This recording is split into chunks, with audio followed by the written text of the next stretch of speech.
আমরা ঋণ খেলাপিদের জন্য পরবর্তী বাংলাদেশ জাহান্নাম বানিয়ে দিব। প্রার্থী হিসেবে আমি এটা দেখছি না, আমি দেখছি এটা ঋণ খেলাপি এবং ব্যাংক ডাকাতদের বিরুদ্ধে বাংলাদেশ এবং সাধারণ জনগণের একটা যুদ্ধ। আমি এই যুদ্ধটা শুরু করেছি এবং এটার মধ্য দিয়ে পুরো বাংলাদেশ এটা বার্তা পেয়েছে, যদি আপনি ন্যায়ের পথে থাকেন, আপনি আইনের পথে থাকেন, ব্যাংক ডাকাত এবং ঋণ খেলাপিরা যতই শক্তিশালী হোক না কেন, দিন শেষে বাংলাদেশ এবং জনগণের বিজয় হবে।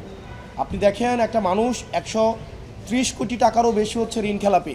2004-05 130 কোটি টাকারও বেশি ঋণ নিয়ে সে 2026 সালে এসেছে, সে ঋণ পরিশোধ করে নাই। সে বারবার আপনার হাইকোর্টকে ব্যবহার করে নির্বাচনী বৈতরণী পার হওয়ার চেষ্টা করে।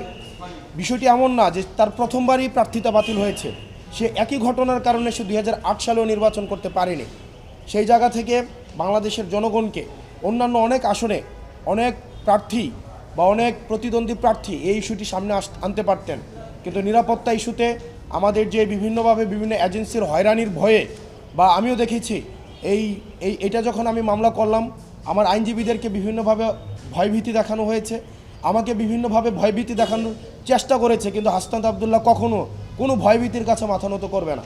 আমাদের এই যে লড়াইটা ছিল, এই লড়াইটা হচ্ছে এই ব্যাংক ডাকাতরা যারা লক্ষ লক্ষ কোটি টাকা বিদেশে পাচার করেছে, দেশের টাকা মেরে দিয়ে যারা জনগণের সেবা করতে আসে শুধুমাত্র নির্বাচনের সিজনে, তাদের কাছে আজকে একটি স্পষ্ট বার্তা গিয়েছে যে বাংলাদেশের জনগণ এখন জেগে উঠেছে, তারা সচেতন হয়েছে। ঋণ খেলাপিরা যতই শক্তিশালী হোক না কেন, তারা আর পার পেতে পারবে না।